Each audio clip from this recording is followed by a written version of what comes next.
श्री गुरु सारेखास्ता पाठी राखा, इतरांचा लेखा कोण करी। राजयाची कांता काय भीक मागे, मनाची आजोगे सिद्धी पावे। कल्पतरू तळवटे जो कोणी बैसला, कायवान त्याला सांगा जोजी। श्री गुरु सारिखा असता पाठी राखा, इतरांचा लेखा कोण करी। ज्ञानदेव म्हणे तरलो तरलो, आता उद्धारिलो गुरु कृपे। श्री गुरु सारिखा असता पाठी राखा, इतरांचा लेखा कोण करी। वक्रतुंड महाकाय सूर्यकोटी समप्रभ, निर्विघ्नं कुरु मे देव सर्वकार्येषु सर्वदा। महायोग पीठे तटे भीमरथं, वरं पुंडरीकाय दातुं मुनीन्द्रहि। समागत्य तिष्ठन् तमानन्दकन्दं, परब्रह्मलिङ्गं भजे पांडुरंगम। पांडुरंगा करू प्रथम नमन, दुसरे चरणा संताच्या, त्यांच्या कृपादाने कथेचा विस्तारो। बाबाजी सद्गुरु दास तुका, जयाचा जने जन्म नामार्थ झाला, जयाने सदावास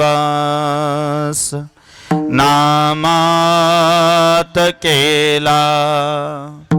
जयाच्या मुखे सर्वदा नाम कीर्ती,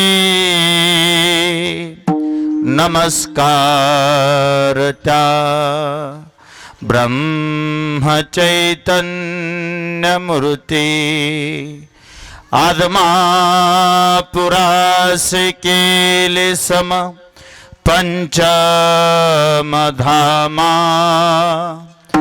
आदमापुरास केले सम पंचमधामा।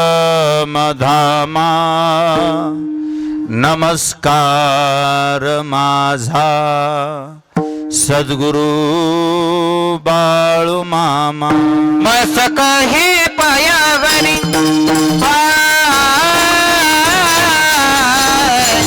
मस्तक हे पायावरी, ओ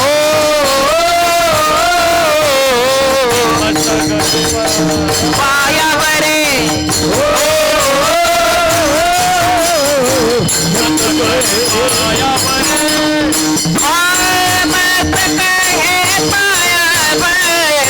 वार करी दाता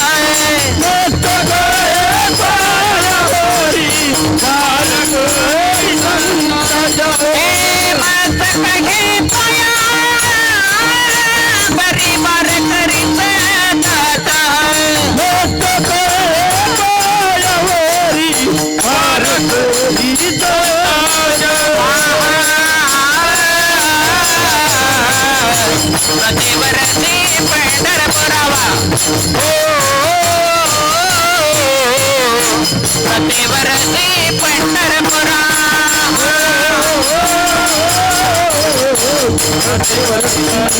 पंढरपुरा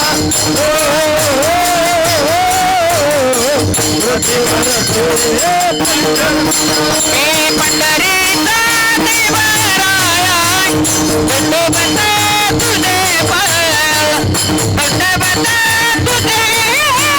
तुझे पाया दंडवत तुझे पाया पंढरीचा देवराया दंडवत तुझे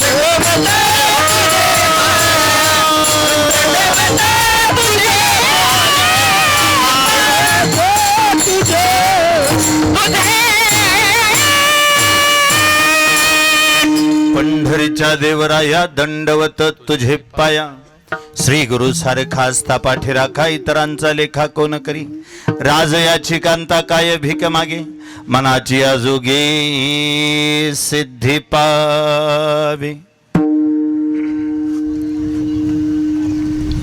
प्रस्तुत प्राप्त प्रसंगी जेवढा शक्य होईल तेवढा आवाज द्या.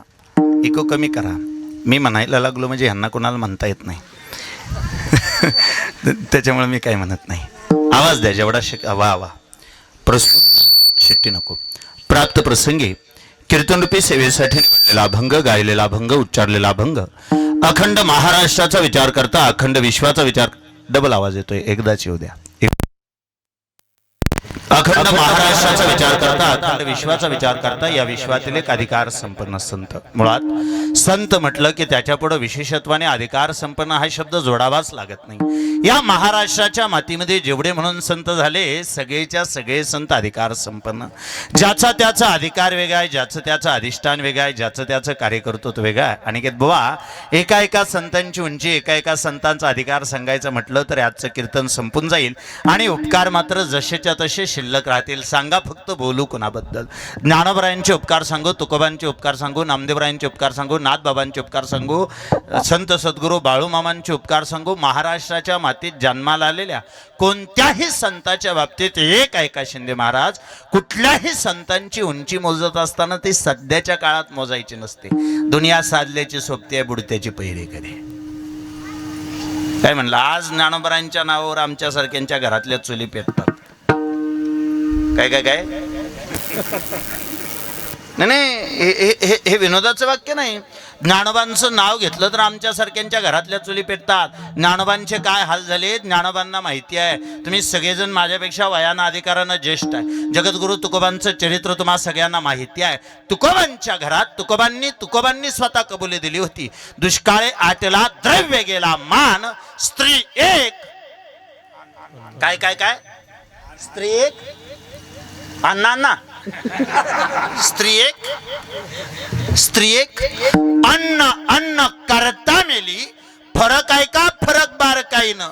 तुकोबांच्या काळात ज्यांचा अभंग कीर्तनाला आम्हाला घ्यावा लागतो त्या तुकोबांची बायको अन्न करून मेली. म्हणजे थोडक्यात सगळ्यांच्या भाषेत सांगायचं झालं तर पोटाला खायला मिळालं नाही म्हणून बायको मेली. कुणाची?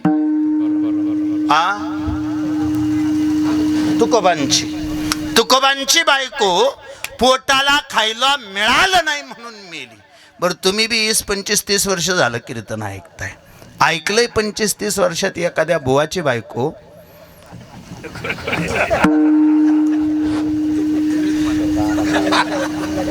नाही, मी विनोदाच्या अजिबात मानसिकतेत नाही. मला संतांची उंचीच सांगायची.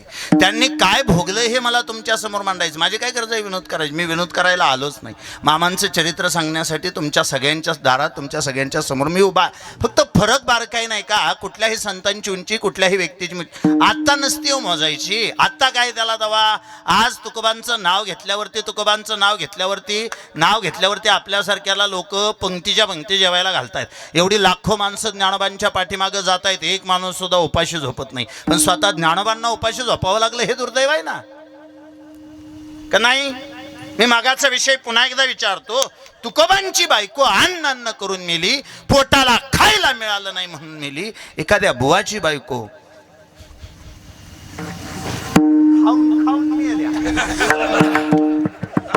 नाही गळ्याचे नाही म्हणू नका. मी बसल्यावर तुम्हाला 2-3 नावं सांगेन. हा, पण पण खायला असं नसतं हो. ज्या त्या काळात जे त्या व्यक्तीची उंची मोजली जाते.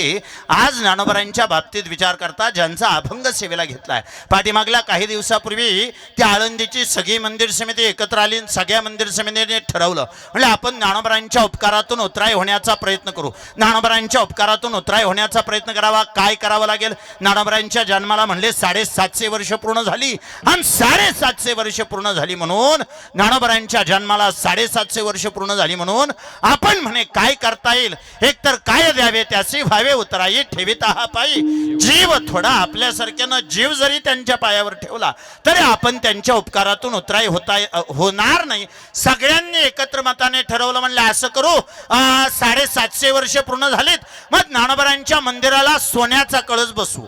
ठरलं सगळ्यांचं, ज्ञानोबरांच्या मंदिराला सोन्याचा कळस बसायचा. तुम्ही सगळ्याजणी माझ्या आई आहात, बहिणी आहात, थोडं ताट बसा. तुम्हाला एक सोप्पा प्रश्न विचारतो, फक्त उत्तर द्या. ठरलं असं ज्ञानोबरांच्या मंदिराला सोन्याचा कळस बसवायचा. सगळ्यांनी मिळून ठरवलं, म्हणले किती किलो वजनाचा बसवायचा? सर्वानुमते ठरलं, म्हणजे असं करू, ज्ञानोबरांच्या मंदिराला आपण 11 किलो सोन्याचा कळस बसवू. किती? 11. आता सांगा मला, त्यावेळी सोनं 1 लाख रुपये तोळा होतं. मग एका तोळ्याला 1 लाख, तर 11 किलोला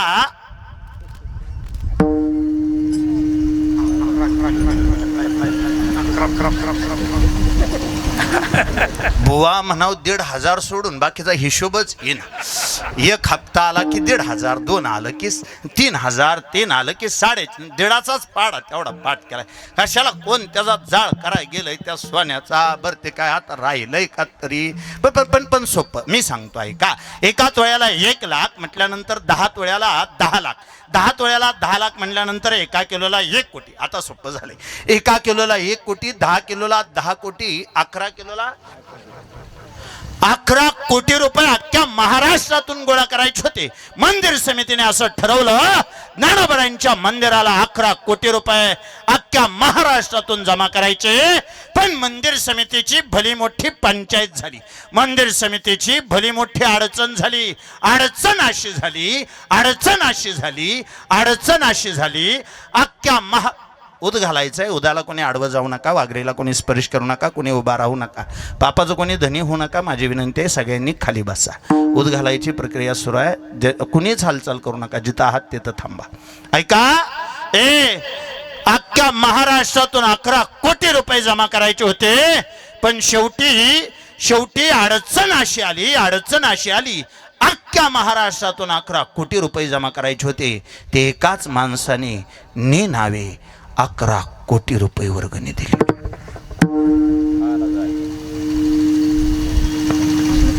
किती? एकाने दिली ह्याचं जास्त कौतुक वाटलं नाही, मग नावे दिली ह्याचं जरा जास्त कौतुक वाटलं. 11 रुपये दिलं तरी माणूस 11 पुकरायला होतं. शिंदे महाराज आमचं तेवढं नाव आलं नाही हो. अहो मगाशी पुकारलं, नाही अजून एक बार पुकरा. त्याला काय पेट्रोल जातंय का, त्याला काय डिझेल टाकायचे? अजून एक बार पुकरा. शिंदे महाराज मनातल्या मनात म्हणत असतात, अहो 11 रुपये वर्गणी दिली. काल्याच्या कीर्तना दिवशी तुमची 6 माणसं जेवायच. पण ती मनातल्या मनात मोठ्याने म्हणून चालत नसतं. ज्याला गाव एक आणायचंय त्यांनी बऱ्याच गोष्टी मनात दाबूनच ठेवायच्या असतात. आणि ही गोष्ट जाहीर ऐका, स्पष्ट ऐका. पुढच्या तोंडाला होणाऱ्या गड्यांना ज्ञान थोडं कमी असलं तरी चालल. मी तुमच्यापेक्षा लहान आहे. पारायणामध्ये पुढं होणाऱ्यांना ज्ञान थोडं कमी असलं तरी चालेल, पण त्यांच्याजवळ संयम असावा लागतो एवढं मात्र नक्की आहे. त्यांच्याजवळ संयम असावा लागतो. कुणी काय म्हणलं तरी सहन करून घेण्याची ज्याची भावना आहे त्यांनी पारायणात पुढं. ऐका, ज्या ज्ञानोबरांच्या बाबतीत विचार करता 11 कोटी रुपये एका व्यक्तीने दिले आणि 11 कोटी रुपये वर्गणी दिल्या कारणे जिथं मंदिराला 11 किलो सोन्याचा कळस बसणार होता, तिथं 15 ऑगस्ट दिवशी माझ्या ज्ञानोबरांच्या मंदिराला तब्बल 25 किलो सोन्याचा कळस बसला. पण आजही आमच्या सारख्यांनी आळंदीला जावं, ज्ञानोबरांकडे पाहावं, तर माऊलीच्या मंदिरावरचा सोन्याचा कळस आम्हाला बघावा लागत नाही. माऊलींची उंची मोजण्यासाठी मंदिरावरचा सोन्याचा कळस बघावा लागत नाही. माझं स्वच्छ मत आहे, माऊलींच्या अंगणात असणारं सुवर्ण पिंपळाचं झाडच माझ्या ज्ञानोबांची उंची सांगतं. जयाचे द्वारी सोन्याचा पिंपळ, अंगी आईसे बळ रेडा बोले. त्या ज्ञानोबांनी का कुणास ठो पण आजच्या अभंगामध्ये श्री गुरुचं महत्व सांगितलं. ज्ञानोबांचं बोलणं अतिशय सहज आहे, साधा आहे, सोपं आहे. ज्या ज्या ज्या ज्या व्यक्तीचा हरिपाठ पाठ आहे त्यांचा अभंग आजचा, आणि ज्यांची हरिपाठाकडेच पाठ आहे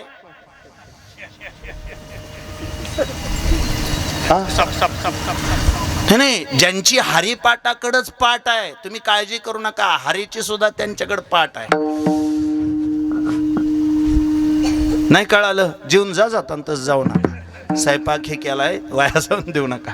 मी परत एकदा सांगतो, ज्यांचा हरिपाठ पाठ आहे त्यांचा अभंग पाठ आहे, आणि ज्यांचा हरिपाठ पाठ नाही हरीचीच त्यांच्याकडे पाठ आहे. लय काळजी करू नका. ज्यांनी हरिपाठ पाठ केला, ज्यांनी हरिपाठ पाठ केला, हरीने त्याच्याकडे तोंड केलं आणि हरीने त्याचा उद्धार केला. श्री गुरु सारिखा असता पाठी राखा, एकदा का तो श्री गुरु माझ्या पाठीशी येऊन उभा राहिला, मग इतर कोणत्या गोष्टीची मी कल्पना करावी, इतर कोणत्या गोष्टीची मी अपेक्षा करावी. ज्ञानोबाराय सांगतात, एकदा का तो निवृत्ती नावाचा गुरु माझ्या पाठीमागे येऊन उभा राहिला. ज्या ज्या क्षणाला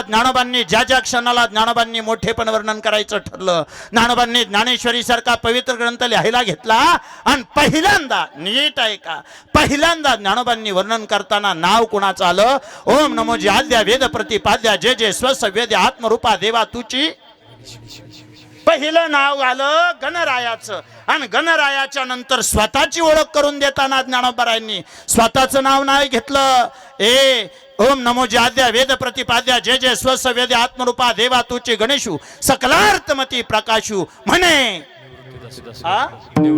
निवृत्ती दासू अवधारी जोजी. याचा अर्थ असा, मी स्वतः निवृत्तीचा दास आहे, आणि तो माझा श्री गुरु आहे. कारण मला कळालंय, एकदा का श्री गुरु पाठीशी उभा राहिला, पुन्हा त्याने कोणत्या गोष्टीची काळजी करायची नसते, त्याने पुन्हा कोणत्या गोष्टीची पर्वा करायची नसते.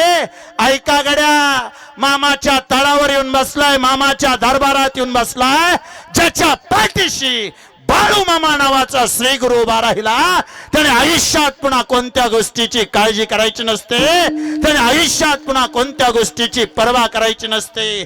दृष्टांता खातीर ज्ञानोबांनी पहिला दृष्टांत दिला राजाच्या कांतेचा.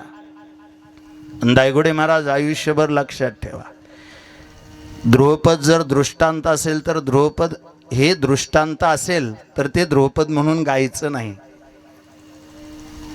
काय दुसऱ्या क्रमांकाचं चरण जर दृष्टांत असेल तर ते ध्रुवपद म्हणून गायचं नाही. अभंगामध्ये एक सिद्धांत असतो आणि काही दृष्टांत असतात. दृष्टांत ध्रुवपद असत नाही, अभंगातला सिद्धांत हाच नेहमी ध्रुवपद असतो. विठ्ठल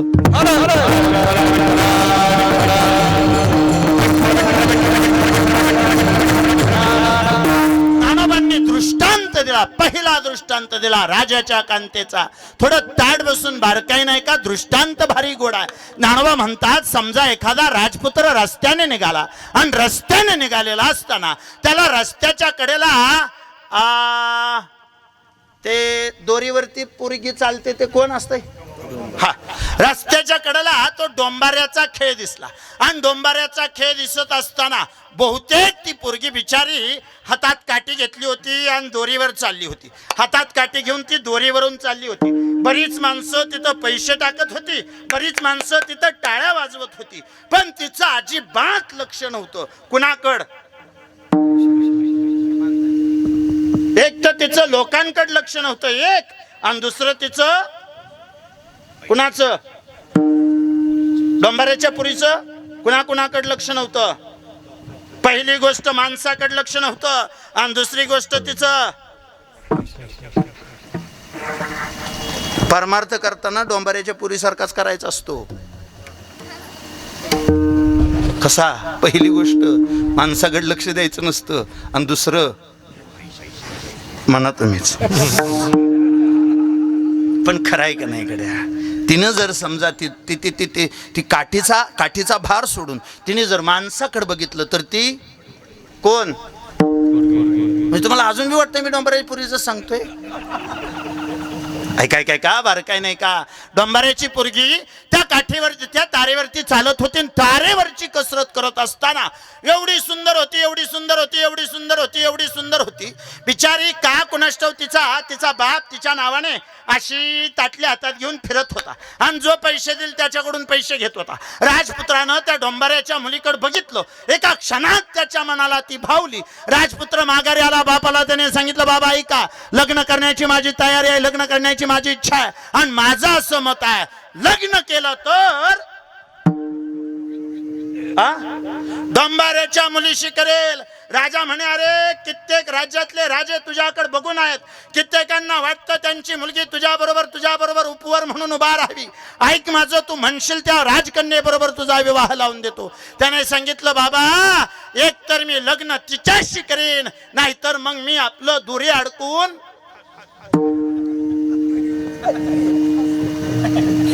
आणि हो धाडसाने वाक्य बोलतो. खरं तर चालू शूटिंग असताना नाही बोललं पाहिजे. असल्या धमक्या देणारी मेलेली बरी. विठ्ठल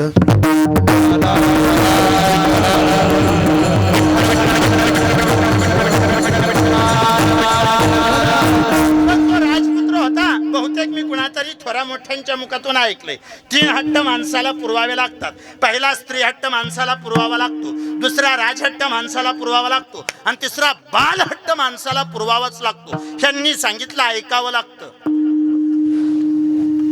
पहिला नियम त्यांनी सांगितलं ऐकावं लागतं. स्त्री हट्ट पुरवावा लागतो. राजाने फरमान काढलं, राजा म्हणला नोट बंद. हा नाही, 3 गोष्टी आहेत. पहिली गोष्ट स्त्रीने सांगितलेलं ऐकावं लागतं, राजाने सांगितलेलं ऐकावं लागतं आणि तिसरी सगळ्यात महत्वाची, पोटच्या मुलानं म्हणजे बाळाने एखादा हट्ट केला तर तो पुरवावा लागतो. स्त्री हट्ट, बालहट्ट आणि राजहट्ट. त्यातला हा बालहट्ट म्हणून राजाला पुरवावा लागला. राजाने विचार केला, पोरगा मरून जाण्यापेक्षा आपण काय करू, त्याचा विवाह लावून देऊ. असो म्हणे डोंबाऱ्याची पोरगी असली तरी तिच्याबरोबर विवाह लावून दिला. ऐका, डोंबाऱ्याच्या मुलीचा विवाह राजपुत्राबरोबर झाला. राजपुत्राबरोबर विवाह झाला. बघता बघता ती त्या राज्याची महाराणी झाली. आता फक्त तुमच्यापैकी कुणीतरी मला सांगा, कुणीतरी माझ्याबरोबर बोला, महाराणी झाल्यानंतर दुसऱ्या दिवशी झोपेतून उठली, आंघोळ केली आणि भीक मागायला जाताना ती सोन्याची पिती घेऊन जाईल का चांदीची? आता ती महाराणी झालीये. सोडा, उजवा सोडा, डावा सोडा, कवल सोडा.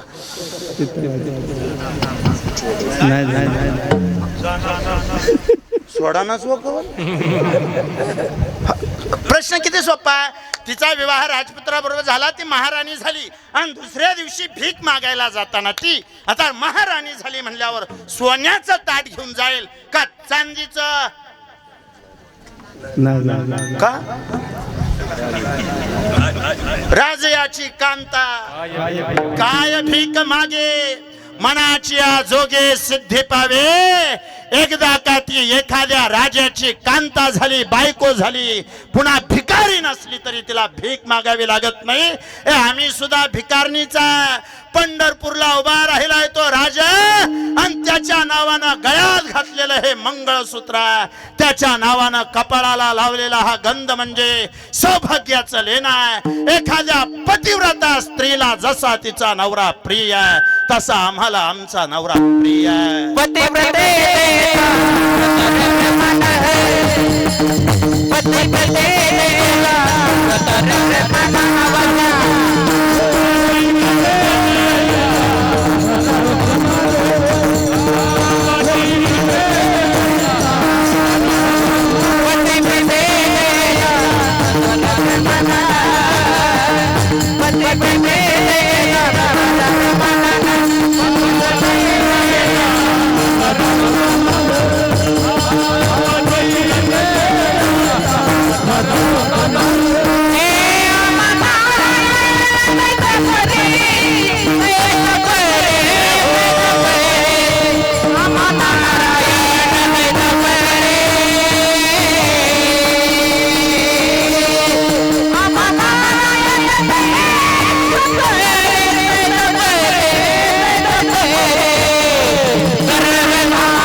जैसा भ्रतार प्रमाण आम्हा नारायण तैस्या परी. ऐका, एकदा का त्या राजा बरोबर आमचा विवाह झाला, पुन्हा मला कुणापुढं हात पसरावा लागत नाही. राजयाची कांता काय भीक मागे, मनाची जोगे सिद्धी पावे.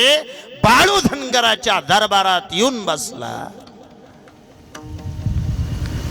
मामाचा भंडारा त्याने कपाळावर लावला. महाराज मामाच्या दरबारात बसून त्याने महाप्रसाद खाल्ला आणि त्या महाप्रसादानंतर त्याचा हात पाण्याने ओला झाला. माऊली बुवा आयुष्यभर ध्यानात ठेवायचं, ह्या दरबारात ज्याचा हात ओला झाला त्याला आयुष्यभर कोणापुढं हात पसरावा लागत नाही, एवढं मात्र नक्की आहे. राजयाची कांता काय भीक मागे, मनाची जोगे सिद्धी पावे. कल्पतरू तळवटी. कल्पतरू नावाचं झाड आहे. कल्पनेच्या जोरावर ते जोडलेलं आहे. त्याच्या खाली बसून तुम्ही जी इच्छा व्यक्त कराल ती इच्छा पूर्ण होते. त्याच्या खाली बसून तुम्ही जेवढ्या अपेक्षा पूर्ण करा, अपेक्षा मानाल तेवढ्या अपेक्षा तुमच्या पूर्ण होतात. कल्पतरू तळवटी म्हणजे खाली. आता मग ह्यालाच तळवट म्हणतात नाही का? नाही, शब्द एक शब्द सांगतोय तुम्हाला. म्हणजे हा अभंग परिचयाचा आहे, पण कधी कधी त्या अभंगावरती चिंतन ऐकलं नसलं तर शब्द राहून जातात. मग तुम्ही म्हणणार आला निमार्द सांगून घ्या, परत तुम्ही बोलवत नाही लई. हा कल्पतरू तळवटी याचा अर्थ कल्पतरूच्या झाडाखाली. कल्पतरू तळवटी जो कोणी बैसला. एखादा जर बसतानाच कल्पतरूच्या झाडाखाली बसला, काय कमतरता आहे हो त्याला? वाण म्हणजे कमतरता. काय वाण त्याला सांगा जोजी. कल्पतरू तळवटी जो कोणी बैसला. एखादा कल्पतरूच्या झाडाखाली बसला, त्याला कोणत्याच गोष्टीची कमतरता असत नाही. तुम्ही पुन्हा एकदा मी तुमच्या पुढे हात जोडतो, नाक घासतो. माझी स्वच्छ विनंती आहे, मामाच्या दरबारात आला तर स्वतःच्या मनाला एक गोष्ट सांगा. बाळू मामाचा दरबार म्हणजे कल्पतरूचं झाड आहे. येताना आयुष्यातली कुठलीही इच्छा, कुठलीही आकांक्षा, कुठलंही दुःख घेऊन या. येताना आलेलं दुःख इतरांना सांगू नका. देवा सांगू सुख दुःख, देव निवारील भूक. या न्यायानं मामाचा भंडारा कपाळाला लावा. मामांच्या समोर उभा राहून मामाला सांगा, मामा आयुष्यभर तुमची मनोभावे सेवा केली. जसं जसं तुमचं नाव ऐकते तेव्हापासून तुमच्याबद्दल मनात अतीव भक्ती जागी झाली. मामा आजपर्यंत कुणाचं वाईट केलं नाही, कधी कुणाचं वाईट चितलं नाही. या काळजामध्ये देखील कुणाचं वाईट व्हावं असा विचार कधी आला नाही. पण का कुणाष्टो मामा, माझ्या वाट्याला भगवंतानं बरंच दुःख दिलंय. आजच्या या कीर्तनातून, आजच्या या सेवेतून, आजच्या या वारीतून माझी काही इच्छा नाही मामा. फक्त एक आहे, माझ्या आयुष्यात असणारं दुःख तेवढं मामा तुम्ही निवारून न्या. एकदा फक्त मनापासून हाक मारून बघा. आमचा विश्वास कमी पडतो देवा. प्रपंचाला महत्वाचं आहे त्याचं नाव विश्वास, आणि परमार्थाला महत्वाचं आहे त्याचं नाव विश्वास. प्रपंच टिकतो तो सुद्धा विश्वासावर टिकतो, आणि परमार्थ टिकतो तो सुद्धा विश्वासावरच टिकतो. आज तुम्ही आम्ही सगळे भगवंताच्या नावानं गळ्यामध्ये माळ घालून अखंड आयुष्यभर वारकरी संप्रदायाचं व्रत घेतले. जेने विठ्ठल मात्रा घ्यावी त्याने पथ्ये सांभाळावी. आयुष्यभर कित्येक गोष्टीचा त्याग केलाय, कित्येक गोष्टीचं समर्पण केलंय. कारण जगाचा असो नसो आपला त्या भगवंतावर निश्चित विश्वास आहे. माझं स्वच्छ मत आहे, एका विश्वासानं या मामाच्या दरबारात या. येताना ताईंनो तुम्ही रडत याल, पण एकदा मामाची कृपा झाली आयुष्यभर हसत जगाल, एवढं मात्र नक्की आहे. कारण हे कल्पतरूचं झाड आहे. कल्पतरू तळवटी जो कोणी बैसला, काय वाण त्याला सांगा जोजी. ज्ञानदेव म्हणे तरलो तरलो थांबा ज्ञानोबा. त्या श्री गुरुची कृपा झाली. तुम्ही म्हणता तुम्हाला कुणापुढे हात पसरावा लागणार नाही. एक, श्री गुरुची कृपा झाली, तुम्हाला कुठली कमतरता राहणार नाही. दोन, पण हे सगळं तुम्हाला मिळालं कुणामुळं? ज्ञानोबा सांगतात, नीट ऐका, कुणामुळं मिळालं ते सांगतो. ज्ञानदेव म्हणे तरलो तरलो. दोनदा शब्द उच्चारलाय, तरलो तरलो. एकदाच तरलो म्हणायला पाहिजे होतं ना. ज्ञानदेव म्हणे तरलो आता उद्धारलो, तरलोला उद्धारलो यमक अलंकार जुळला असता, बरोबर कविता बरोबर अभंग पूर्ण झाला असता, म्हणजे काव्य बरोबर पूर्ण झालं असतं. बुवा असं कसं तरलो तरलो हा शब्द द्वंदा उच्चारण्यापाठीमागचं कारण काय? बहुतेक ज्ञानोबांनी द्वंदा सांगितलं, कारण काही जणांना एकदा सांगून पटत बी नाही आणि कळत बी नाही. एक शब्द द्वंदा उच्चारला म्हणजे थोडासा माणसाचा विश्वास बसतो. त्याच्या कानावर आवाज गेला बाळूमामाच्या नावानं चांग भलं म्हणून, आणि त्याने मोटारसायकल काढली, मोटारसायकल काढून ते आता कीर्तनाकडे निघणार, गाडीला किक मारणार, तवर माया पुढे येऊन उभा राहील. माया जी देवाकडे जाऊन देत नाही तिला माया म्हणतात. माया पुढे येऊन उभा राहिली म्हणली कुठं? म्हणला कीर्तनाल. अव नक्का जाऊ. नाही नाही म्हणला आवाज येतोय, मोठ्याने वरडणारा बुवा आणलाय आज त्यांनी. आज गेलं पाहिजे म्हणला, आज आवाज येतोय म्हणला, उशीर झाला आवाज येतोय. नाही नाही तिने पहिल्यांदा नका जाऊ म्हणली होती. तो यायच्याच मूडमध्ये होता, पण मायेने त्याला एक शब्द उच्चारला, नक्का व नक्का जाऊ. गाडीला स्टँड लावलं घरी गेला. एकदा म्हणलं ऐकलं नाही, दोनदा म्हणलं ऐकलं. बहुतेक एकदा सांगितल्यानंतर पटत नाही, आणि कुठली गोष्ट दोनदा सांगितली की ती दृढ होते, त्याच्यावरचा विश्वास बसतो. ज्ञानोबांना तरलो एकदा म्हणता आला असतं, पण ज्ञानोबा तरलो तरलो म्हणतायत. याचा अर्थ असा तुमच्या माझ्याला त्या तुम्हाला मला त्याच्यावर विश्वास बसावा म्हणून तरलो तरलो. चला बुवा हे जास्त आदंतरी झालं, अजून सांगता येईल, अजून सांगता येईल. ज्ञानोबाराय सांगतात मी दोन्ही ठिकाणी तरलो, संसाराच्या बाजूला तरलो आणि परमार्थाच्या बाजूला तरलो, दोन्ही ठिकाणी तरलो. त्याच्यामुळे मला दोनदा तरलो म्हणावं लागलं. ज्ञानदेव म्हणत तरलो तरलो, सांगा ज्ञानोबा नेमकं तरला कुणामुळे? आता उद्धारिलो गुरु कृपे. त्या श्री गुरुची कृपा झाली, त्या श्री गुरुच्या कृपेमुळे माझा उद्धार झाला. श्री गुरुची कृपा झाली, कल्पतरूचं झाड भेटलं. श्री गुरुची कृपा झाली, राजाची कांता झाल्यासारखं वाटलं. आणि आता एक गोष्ट पटली, एकदा श्री गुरुची कृपा झाली, दुसरी कशाचीच गरज पडत नाही, दुसऱ्या कशाचीच गरज पडत नाही. थोडं बारकाई नाही का तुम्ही ऐकणारी माणसं आहे. प्रपंच करायचा म्हटलं तर प्रपंचाला प्रारब्ध अनुकूल असावं लागतं. काय काय काय म्हणला? प्रपंचाला प्रारब्ध अनुकूल असावं लागतं. ज्याचं प्रारब्ध अनुकूल आहे त्याने लावल त्या पिकाला त्याला दरच आहे. प्रपंचात त्याचं प्रारब्ध जर अनुकूल असेल त्याने कुठलं बी पीक लावून द्या, त्याला दरच आहे. म्हणजे प्रारब्धच प्रतिकूल आहे. किळी काय आली आणि युद्ध चालू झालं. नाही हे तुम्ही हे विनोदाव घेऊ नका. प्रारब्ध जर त्याचं प्रतिकूल असेल ना, काय बी होणार, कोणत्या ना कोणत्या गोष्टीने त्याला अडचण येणार म्हणजे येणार. ज्याचं प्रारब्ध प्रतिकूल आहे त्याने तूप प्याला तरी त्याला पाण्यावाने लागणार, आणि ज्याचं प्रारब्ध अनुकूल आहे त्याने पाणी जरी पिलं काय गड्यांना तब्येती वाढवायच्या त्या वाढना. त्या माझ्याकडे बघू नका. ऐका ज्ञानोबा सांगतात बारकाई नाही का, तरलो तरलो बुवा नेमकं कसं? प्रपंच चांगला करायचा झाला तर प्रारब्ध अनुकूल असावं लागतं. नीट ऐका वाक्य. प्रपंच चांगला करायचा झाला तर प्रारब्ध अनुकूल असावं लागतं, आणि परमार्थ चांगला करायचा झाला तर कृपाच व्हावी लागते. कृपेशिवाय परमार्थ नाही आणि प्रारब्धाशिवाय प्रपंच नाही. ज्ञानोबा सांगतात माझ्या श्री गुरुची कृपा झाली, आता मला कोणत्या गोष्टीची अडचण नाही. बहुतेक काहीसा या विचारानं तुम्ही सगळे इथे येऊन बसलाय, म्हणून याच अर्थाचा या आशयाचा अभंग आज सेवेला घेतला. सेवेला अभंग घेण्यापाठीमागचा परिहार नाम सेवेचं कारण अनंत कोटी ब्रह्मांड नायक राजाधिराज सच्चिदानंद श्रीमंत सद्गुरू बाळूमामा. त्या बाळूमामांचा बग्गा नंबर 19, पालखी नंबर 19, आणि पालखी नंबर 19 गेली 5 दिवस झालं याच तळामध्ये, याच जागेवरती, याच मातीमध्ये संपन्न होत असताना अतिशय सहकार्य सगळ्यांचं लाभलं. नो हे एकल्याचा खेळ कुणी एकटा म्हणल मी केलं म्हणून हे होत नसतं गड्या. कुणीतरी पुढं व्हावं लागतं आणि सगळ्यांनी त्याला हात लावावा लागतो. कृष्णाने एकट्यानेच पर्वत उचलला असता, पण त्याने सवंगड्यांना सोबत घेतलं. त्याचं कारण असं, त्याला जगाला दाखवायचं होतं, त्याला जगाला दाखवायचं होतं कुठलंही सामाजिक कार्य एकट्याने करायचंच नसतं. पाठीमागल्या काही दिवसापूर्वी त्या राम मंदिर समितीनं अख्ख्या भारतातून निधी गोळा केला.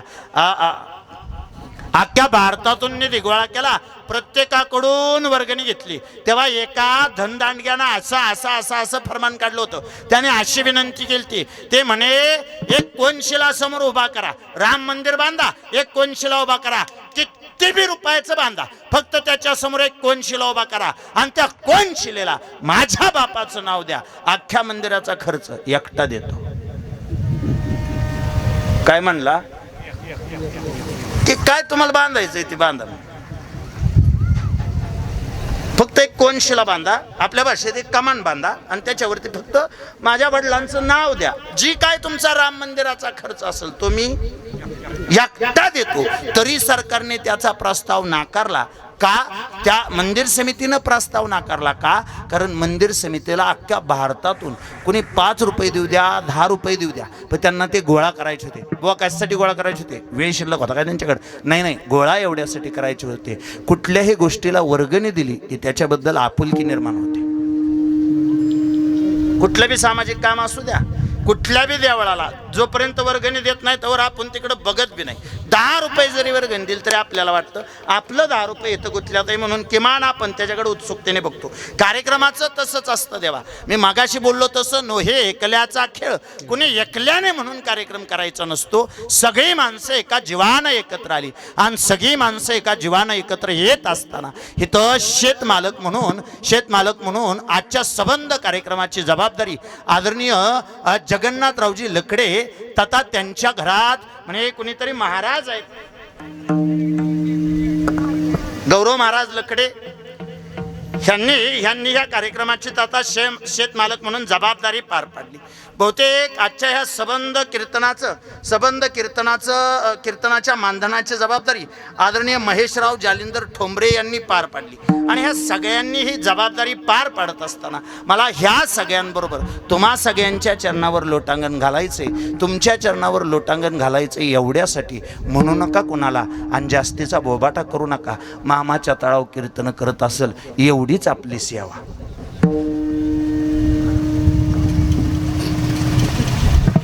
नाही आपण इथं करतोय एवढीच आपली सेवा. ऐका, आमच्यासारख्याने कीर्तन सेवा सुद्धा म्हणू नये. मेवा मिळाला की सेवा म्हणायचं नाही. नाही सोपं आहे का नाही? आणि मुळात तुम्ही सगळे इथं उभा राहताय आणि तुमच्या सगळ्यांच्या मनामध्ये पांडुरंगाबद्दल जे प्रेम निर्माण झालंय, माझं स्वच्छ मत आहे गड्या. ही माती आता काही वारकऱ्यांच्या पदस्पर्शाने पावन झालेली माती आहे. ह्या मातीला काही वारकऱ्यांचे संस्कार झाले. अलीकडे ह्या मातीमध्ये सदा वारकरी नावाचं एक मोठं वैभव उभा राहत आहे. मला त्यांच्या नावावरच एवढं प्रेम करावं वाटतं. त्यांचं नावच आहे सदा वारकरी. काय सदा वारकरी. आपण कधी वारकरी, ते सदा वारकरी. ऐका तुमच्या सगळ्यांच्या चरणावरती नम्रतापूर्वक नतमस्तक होतो. मामांच्या दरबारात उभा राहून ज्यांचं सहकार्य लाभलं, मामांच्या आशीर्वादानं त्यांचं कल्याण व्हावं ही भावना व्यक्त करतो. आणि अनिकेत बुवा थोडासा मामांच्या चरित्राला स्पर्श करतो. विठ्ठल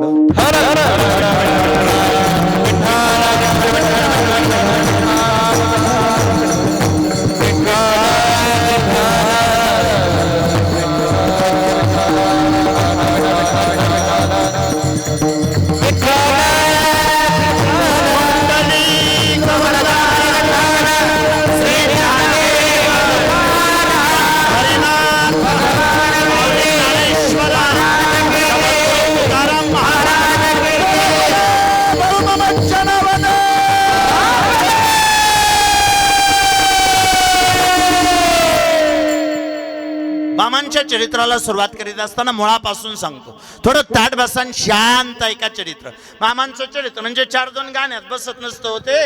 मुळापासून ऐका, मुळापासून बारकाईन ऐका चरित्र. मुळात हे कुटुंब कर्नाटकातलं. कुणाचं? मामांचं. मूळ कुटुंब कर्नाटकातलं. आडनाव आरभावे.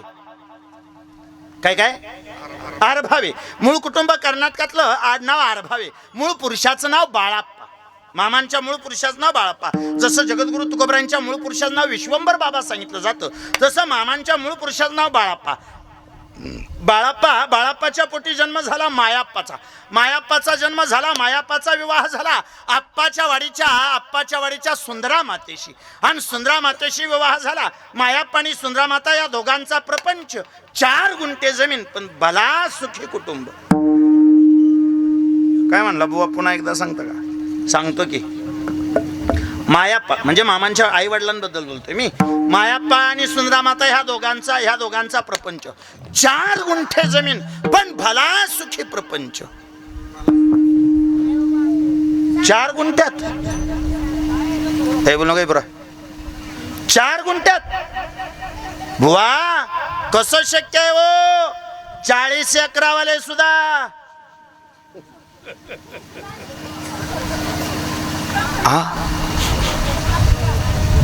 कसं सुख असेल बुवा? तुम्ही उगा आपलं उचलली जीवन असं नका चरित्र सांगू. 4 गुंठे जमिनीत सुख कसं, 4 गुंठे जमिनीत समाधान कसं? थोडं ताट बसत असला तर सांगतो. बारकाई नाही का? मामाच्या दरबारात बसलाय म्हणून एवढं वाक्य ऐकायचं आणि बारकाई नाही ऐकायचं. ए सुखी राहायला जास्त खर्च येत नाही. मग आम्ही लय सुखात आहे हे शेजाऱ्याला दाखवाय जास्त खर्च येतो. खरं आहे का खोटं आहे? सुखी राहायला काय लागतं? जुन्या गरजा 3 होत्या, आता आपण शिकून सवरून 5 केले. एवढ्याच आपण पाठ्यपुस्तक हातात घेतलं तेव्हा आपल्याला शिकवायची माणसाच्या मूलभूत गरजा 3: अन्न, वस्त्र, निवारा. आपण शाळा शिकलून 5 केल्या. 3 पुढच्या 2 सांगू काय? थांबा, तुम्हाला काय मोकळं सांगा म्हणा. थोंबरे पाहून सांगू काय? हे 3च ठरलंय म्हणून विचारतो. सांगू ना? जमलं. काय का? माणसाच्या तशा मूलभूत गरजा 3 आपण शाळा शिकलून जास्त वाढवल्या. माणसाला मूलभूत गरजा होत्या 3: अन्न, वस्त्र, निवारा. बुवा 5 सांगा. ऐका. अन्न, वस्त्र, निवारा, मोबाईल आणि त्याचा एक चार्जर. आता 5 झाल्या. त्या एवढ्या 5 वस्तू असल्या म्हणजे काय लागतं जगायला तेव्हा? सध्या ही 2 मोजावे लागते. त्या ह्या 2 सोडून चालतच नाही. चालूला काय गाड्याची अवस्था अशी आहे, पोटाला अन्न नसलं तरी चालत, राहायला घर नसलं तरी चालल. वस्त्राबद्दल नाही बोलत होत. राहायला घर नसलं तरी चालत, पण मोबाईल पाहिजेच पाहिजे. परवा हे पोरग बोलतंय हो. ए परा ए, त्याला कोणतरी असेल की ते, नसलं कोणा तर आम्हाला द्या. फोडा ती टोळी. कधी ध्यानात ठेवायचं, मोठी लाकडं ताप देत नाही, बारकी काटकं तराला देते. एका जागेवर आली की ती भडका करणारच. अजीच कुठून टाक. सर की इकडं, सर इकडं.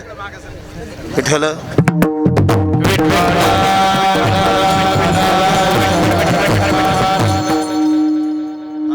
माझं असतं पाठ केलेलं किती वेळा पाना वालतं कोणाचा काय काय काय मोबाईल सांगत होतो मी.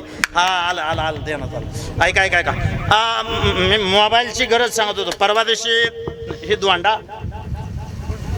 दोंड्याचा महिना मी होणार जेवायला बोलावला बहुतेक.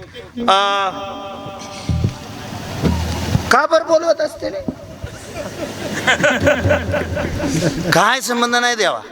म्हणजे विषय लांब नेण्यापेक्षा सोपं सांगतो माऊली बाबा. काही संबंध नाही त्याचा. काय उलट चला ह्या गौरवदादाच्या माध्यमातून मला महाराष्ट्रभर पोहोचवू द्या. काही मुलींनी त्या धोंड्याच्या नावाखाली यंदा बापाचा जीव घेतला. काय म्हणला बाबा? पुन्हा एकदा सांगता का? वाक्य अंडरलाईन करा आणि जाहीर सांगा. हे असं सुळबुवा म्हणत होतं. काय माझं नुकसान करतील ते करतील. काही पोरींनी यंदा धोंड्याच्या नावाखाली बापाचा जीव घेतला. बरोबर होतं का? का ह्याच्या बागंदी जावा याला फुलं टाक. अरे त्याला चाला येणार. नाही असू दे की म्हणजे पाय पुजायच्या मापाचा असला तर पुजू दे त्याचं पाय. पाय पुजायला पाय पुजलं त्याला आ केला तर त्याचा भपका आणतोय तोंडावर. काय त्याचं पाय पुजता. मी स्वच्छ बोलतो. हे बघा ही ज्या परंपरा नाहीत ना त्या मोकार पुढं आणू नका. खरं चालत माझा वेळ लांब जाईल किंवा माझा विषय थोडा बाजून जाईल. चला काय माझं नुकसान व्हायचं ते उद्या. ज्याला 4-5 पोर आहेत त्यांनी काय करावं गड्या. त्याचा हाल झालं का नाही. ज्याला एकच पोरगी आहे त्यांनी बरोबर व्हिडिओ काढला. त्याचं पाय काय पुजते ते 2 जण. त्याला अंगठी घातली. त्याला जेवाय वाढला. बरोबर का. एक आहे तिने स्टेटस ठेवला. बऱ्याच गोष्टी केल्या यंदा माणसाने. का कोणास मला माहित आहे अधिकस्य अधिक फलम. अरे पण तेवढं करण्यापेक्षा एकदा तरी कापड घेऊन तो पांडुरंगाचे पाय पुसले का. झालं का तुला तेवढा वेळ. एकदा वाटलं का गड्या ह्या अधिक महिन्यात जर अधिक पुण्य कमवायचं असेल. जन लेख सांभाळली त्या जावयाचं पाय पुजण्यापेक्षा ज्यांनी आयुष्यभर तुला सांभाळलं त्या पांडुरंगाचं एकदा तरी पाय पुजायला पाहिजे होतं. एकदा तरी पाय पुजायला पाहिजे होतं का नाही गड्या. 1000 वेळा. आणि ते ज्याला एक होते त्याला बरं वाटलं. पण ज्याला 5 पोरं आहेत त्यांनी काय करायचं होतं सांगा गड्या. आणि बहुतेकदा अशा 5-5 पोरी गरीबाच्याच घरी जन्माला येतात. नाही हे वाटतं एवढं सोपं नाही देवा. लांब गेला विषय. ते म्यावना दोंड्याला जेवायला आलता ते माझ्या देण्यात आलं. तिथनं विषय तिकडे गेला. ते मोबाईलमध्येच बघत बसलो होतो मी. पुढं समोर बसलोय. राव दाजी म्हणलं राव 1000 माणसं रोज माझ्या पुढं बसते. ती माणसं बोलायच मला पैसे देतात. मी फुकट तुमच्याबरोबर बोलतोय. तुम्ही बोला राव एखादा शब्द माझ्याबरोबर बोला. एखादा शब्द अर्ध्या तासाने मेवण्याने बघितलं मला म्हणला चपट्या पिनं चार्जर आहे का. जा झाला राव. म्हणजे नसल्याला बरं नाही याच्यापेक्षा मेल्याला बरं नाही राव म्हणलं. अर्ध्या तासाने तुम्ही माझ्याकडे बघितलंय. मला मेवण्याने बघितलं मला लाज वाटली. मी म्हणलं आता दाजी काय म्हणतात आणि काय नाही. दाजी म्हणलं चपट्या पिनं चार्जर. बहुतेक अन्न वस्त्र निवारा ह्या 3च गोष्टी जगण्यासाठी गरजेच्या. 4 गुंठे जमीन असताना सुद्धा प्रचंड सुखी कुटुंब. आणि आणखी एक वाक्य पुन्हा फिरून माघारी बोलतो. जास्त दिखाव्याच्या नादी लागूच नका. मला सोपं सांगा श्रीमंत असावं का श्रीमंत दिसावं. बोला असावं का दिसावं. ऐका श्रीमंत असावं. काही जण असण्याच्या भानगडीत पडत नाहीत दिसण्याच्या भानगडीत पडतात. आणि संतोष दादा एवढं वाक्य मान्य करावं लागेल. ज्याची श्रीमंती खानदानी जी माणसं श्रीमंत आहेत ती साधीच राहतात. कोणाचं नाव घेऊ फक्त सांगा खानदानी श्रीमंतांपैकी. त्याला जाहीर बोलतो. हा सुप्रियाताईंना जर अंगावरती दागिने घालायचे म्हणले किती मिळतील सुप्रियाताई सुळे. त्या बिचारीने जर ठरवलं एका दिवशी की मला तिने समजा ती बिचारी स्वतःच्या वडिलांच्या समोर बसली आणि वडिलाच्या पुढे बसून म्हणली काय जरी मला यंदा दागिने घ्यायच्या तर तिचे वडील तिला किती दागिने घेऊ शकतात. किती. अहो तुम्ही आम्ही कल्पना बी करू शकत नाही. हा कल्पना तुमच्या आमच्या आवाक्यातच नाही. म्हणजे तुमच्या आमच्या मस्तकात जो आकडा येईल ना त्याच्या लाखो पटीने जास्त घेऊ शकतो. हाय कधी दिखावा. हे एवढं मंगळसूत्र आमच्या इथल्या ठकुताईनी 8 जाग्यावर कान टोचला. हितनं हित नाही खोटं नाही सांगत. परवा दिवशी ठकुताईच्या चोरी झाली. चोरट्याने नुसता कान न्या. ठकुताई आगबन तशीच ठेवली नुसता कान हाणला. आणि मी अजून एक वाक्य सांगतो शिंदे महाराज. काय वाटेल ते वाटेल असा दिखावा करणाऱ्याचे कानच हाणले पाहिजेत. हाणले पाहिजेत का नाही गड्या. अहो विचार करा. कधीतरी विचार करा. जास्त दिखाव्याच्या नादी लागू नका. दुनियेला जास्त दाखवायला जाऊ नका. दुनियेला जास्त दाखवण्याच्या भानगडीत पडू नका. चला कधीतरी विचार करा. रोहितदादा पवारांना कलप करायला 10 रुपयाची पुडी मिळत नसेल का. हाय कधी तो माणूस तुम्हाला दिसलेला तसा. कधीच नाही. आपल्या इथलं 70चं म्हातारं जाऊन बसते आणि त्याला त्या बिचाऱ्याला वार काल म्हणते ही एवढी 4 आहे तेवढी रंगीव.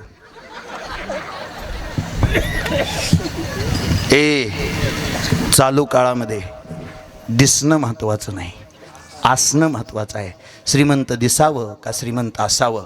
श्रीमंत असावं. वारकरी दिसावं का वारकरी असावं. वारकरी असावं. स्वच्छ आहे का. माळ असली पाहिजे का असली पाहिजे. हा, एकतर असली पाहिजे आणि असलेली सुद्धा असलीच पाहिजे. दिखाव्याच्या पाठीमागे अजिबात जाऊ नका. 4 गुंठे जमीन पण प्रचंड सुखी कुटुंब, प्रचंड सुखी कुटुंब.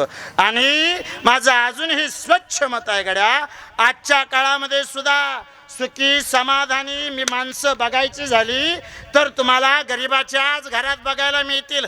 जाहीर सांगतो, स्वच्छ ऐका. ज्याच्या घरात आई वडील हसत दिसतात, ज्याच्या घरात आई वडील हसत दिसतात आणि बायका पोरं सुखात दिसतात, समजायचं तो जगातला सगळ्यात श्रीमंत माणूस आहे. त्याची एवढा श्रीमंत दुनियेच्या पाठीवर कुणी नाही. 4 गुंठे जमीन, प्रचंड सुखी कुटुंब. पण अडचण अशी झाली, मायाप्पा आणि सुंदरामाता यांच्या प्रपंचाला 12 वर्ष झाली पण संसाराच्या वेलीला फूल लागलं नाही. आणि मग म्हणतात असं, जुनी जाणती माणसं सांगून गेली, ए फुलाशिवाय वेलीला आणि मुलाशिवाय प्रपंचाला शोभा नाही गड्या. किती कुणी असू द्या, फुलाशिवाय वेलीला शोभा नाही आणि मुलाशिवाय प्रपंचाला शोभा नाही. सुंदरा माता आप्पाच्या वाडीच्या हलसिद्धनाथाची सेवा करायची. ह्या इथं हलसिद्धनाथाचा फोटो आहे बघा, ह्या इथं, ह्या पालखीच्या ह्या समोर पलीकड पांडुरंगाचा आहे, हा समोरचा फोटो आहे तो हलसिद्धनाथाचा आहे. ती सुंदरा माता हलसिद्धनाथाची सेवा करायची, हलसिद्धनाथाची वारी करायची. हलसिद्धनाथाची वारी, हलसिद्धनाथ आप्पाच्या वाडीतच की. आता बी गेला कधी तर आप्पाच्या वाडीच्या हलसिद्धनाथाचं दर्शन घेऊन येत जा. ते सुंदरा माता सदैव सेवा करायची. सेवा म्हणजे वारी करायची. आणि वारी, लग्न झालं तरी तिने वारी नाही बंद केली, वारी बंद केली नाही, वारीला जायची. एकदा म्हणे वारीला गेली आणि दारात कुणीतरी म्हातारं माणूस भेटलं, म्हातारी स्त्री भेटली. तिने विचारलं, बाई तू कुणाची? नाव सांगितलं, अमक्या तमक्याची. बार, अमक्या तमक्याची लेक. दिलं कुठं तुला? म्हणे आरभाव्यांच्या घरात दिलं. मायाप्पाला दिलं. बार, पोटी लेकर बाळ.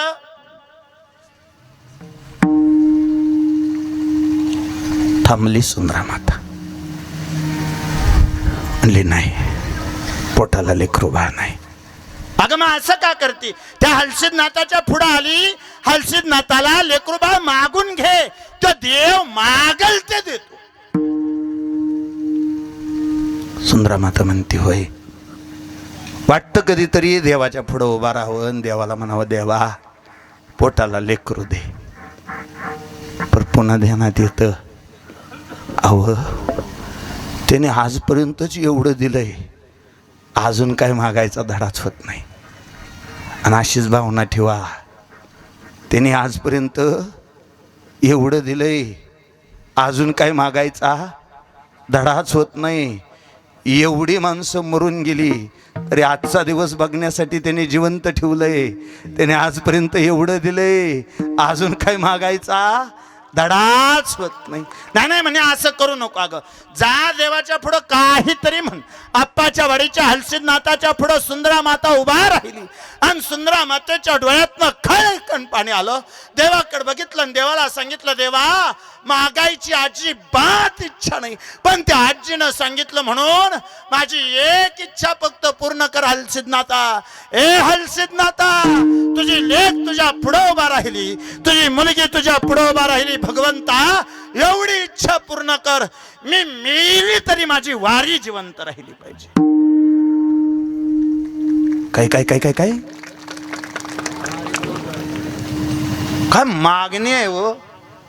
वाढावे संतानग्र, हे व्हावे धनधान्य, ही आपल्यासारख्या सर्वसामान्य जीवाची मागणी आहे. आप्पाच्या वाडीच्या हलसिद्धनाथाच्या समोर उभा राहिली आणि आप्पाच्या वाडीच्या हलसिद्धनाथाकडे बघता बघता डोळ्याला पाणी आलं. डोळ्याला पाणी आणून सांगितलं, देवा ऐक गड्या, भगवंता एवढीच इच्छा आहे, मी मेली तरी माझी वारी जिवंत राहिली पाहिजे. लेकीची ती मागणी ऐकली आणि या हलसिद्धनाथाच्या डोळ्यातनं खळकण पाणी आलं. सुंदरे, अगं काय मागितलंस ग पुरी? मेली तरी वारी जिवंत राहिली पाहिजे. पण आप्पाच्या वाडीच्या हलसिद्धनाथानं शांत विचार केला, ही मेल्यानंतर जर हिची वारी जिवंत ठेवायची असेल, ही मेल्यानंतर जर हिची वाट चालू ठेवायची असेल, तर हिची कूस पवित्र केली पाहिजे, हिच्या पोटाला संतान दिलं पाहिजे, हिच्या पोटाला लेकरू दिलं पाहिजे. हलसिद्धनाथानं सुंदरा मातेकडे बघितलं. डोळ्यातले आलेले आसव हलसिद्धनाथाबद्दल बरंच काही सांगत होती. हलसिद्धनाथानं सुंदरा मातेकडे बघितलं आणि मनातल्या मनात सांगितलं, सुंदरा, अगं तुझ्या पोटी तुझ्या पोटी कुणी लेकरो जन्माला येणार नाही. या ब्रह्मांडाचा मालक, अखंड सृष्टीचा विधाता, एक दिवशी तो शंभो शिवशंकर तुझ्या पोटी जन्म घेईल एवढं नक्की. आणि आप्पाच्या वाडीच्या हलसिद्धनाथाच्या आशीर्वादानं सुंदरा मातेच्या पोटी एक नाही 3 मुलं जन्माला आली. किती? असंच घडलं होतं. जी माणसं संप्रदायातले आहेत, जी माणसं सदैव कीर्तन करतात, त्यांना माहिती आहे कनकाई माता पंढरपुरात जाऊन उभा राहिली. कनकाई माता मागायला तयार नव्हती आणि कनकाई मातेला तिथं कुठल्या तरी एका आजीबाईने सांगितलं, जा त्या पांडुरंगाला काहीतरी माग. पांडुरंगाच्या पुढं कनकाई माता उभा राहिली. पांडुरंगाने तिच्या मनातली भावना ओळखली. मनातली भावना ओळखून पांडुरंगानं कनकाई मातेच्या पोटी सुद्धा 3 लेकरं दिलती. आठवतंय का बघा? कनकाई मातेच्या पोटी दिलती ती 3 सांगतो, सुंदरा मातेच्या पोटी ती दिलेली 3 सांगतो. कनकाई मातेच्या पोटी दिली ती सावजी, तुकोबा आणि कान्होबा.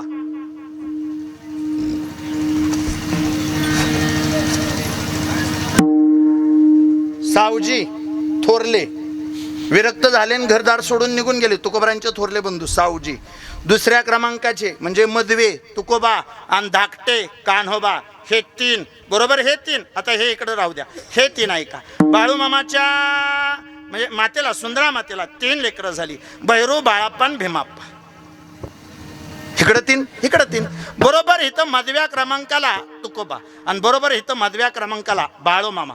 मग बुवा असं म्हणायचंय का बाळूमामा म्हणजे तुकोबांचा अवतार? हा, दोघांच्या अवतार कार्यामध्ये थोडा फरक आहे. दोघांच्या अवतार कार्यामध्ये काय फरक आहे? तुकोबा हा महाविष्णूचा अवतार आहे.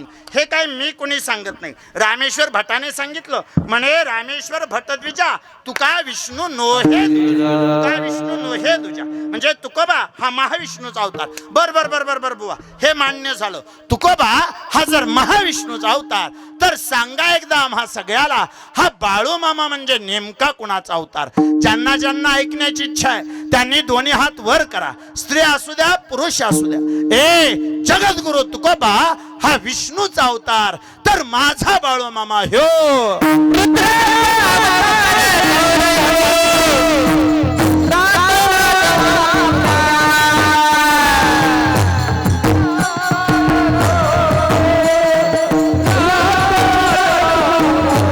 अवतार. मामांचा जन्म झाला खरा, पण मामांचं जगणं बाकीच्या लेकरांसारखं अजिबात नव्हतं. एकटे राहायचे, एकटे बोलायचे, एकटे हसायचे, एकटेच खेळायचे. मग एकटं राहिलं कधी बघा तुम्ही, माणूस एकटा बोलायला लागला की दुनिया त्याला येडं म्हणते. साधा सोप्पा नियम आहे की. बरं आता माणूस एकटं बोलतोय कानात हेडफोन असल्यामुळे. बोलतं की माणूस एकटं बोलतं की त्याला काय एकटं बोलतं असं कानात हेडफोन घालून बोलतं एकटं माणूस. पण त्या काळी तशा काही सुविधा नव्हत्या. आता त्या काळी सुविधा नव्हत्या. मामा एकटे बोलायचे, दुनिया येडं म्हणायची, पण अडचण होती. तुम्ही सगळे ऐका, कोळपे महाराज बारकाय नाही का, डोंबाळे महाराज बारकाय नाही का, ते मामा एकटे बोलायचे. त्याला कारण असं होतं, मामांना पांडुरंग दिसायचा आणि दुनियेला तो दिसत नसायचा. ह्या दोष मामांचा नव्हता, बघणाराचा दोष आहे. हो, तुमच्या नजरेमध्ये तेवढी ताकद, देव दिसावा एवढी नजर आपल्यासारख्या सर्वसामान्याची आहे. पाठीमागल्या काही दिवसापूर्वी त्या बरडवरनं आमच्या आजोळात, म्हणजे मी वडल्यात येत होतो, आमचे मामा आलेत कीर्तना, वडल्यात येत असताना बरडमध्ये एक आजोबा वारकरी होते आणि वारकरी आजोबा गाडीला हात केल्यावर मी गाडी थांबवली, बसावलं. का?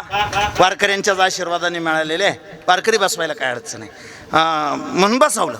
आणि बरोबर पिंपरत पशी आल्यानंतर मला वडल्याला जायचं होतं, म्हणून मी पिंपरतमध्ये त्या आजोबांना सोडलं. त्या आजोबांना तिथं सोडल्याबरोबर आमची आई मला म्हणे, आमच्या आईचा स्वभाव भोळा, आई मला म्हणे, होय काय पांडुरंग असेल? 100% नसेल. आई म्हणे पांडुरंग असेल? मी म्हणायचो 100% नसेल. आई मला म्हणा, हा असा आडवाच बोल, तुम्हाला काय जरी झालं तरी. म्हणली का म्हण नसेल? मी म्हणलं, आई पांडुरंग दिसावा एवढा अजून मी पुण्यवान झालो नाही, एवढा आपल्या नजरेत अजून पुण्य नाही, तो काही एवढा सोपा नाही, सहजासहजी तो दिसायचा नाही, सहजासहजी तो भेटायचा नाही. तसं बाकीच्या लोकांना देव दिसत नव्हता आणि मामांना दिसायचा. मामा देवाबरोबर बोलायचे, बाकीचे म्हणे बाळाप्पा एकटा बोलतो, एकटाच हसतो, म्हणून बाळाप्पा येडा झाला. दुनियेने येडं ठरवलं, फक्त मान्य करावं लागेल तुम्हाला.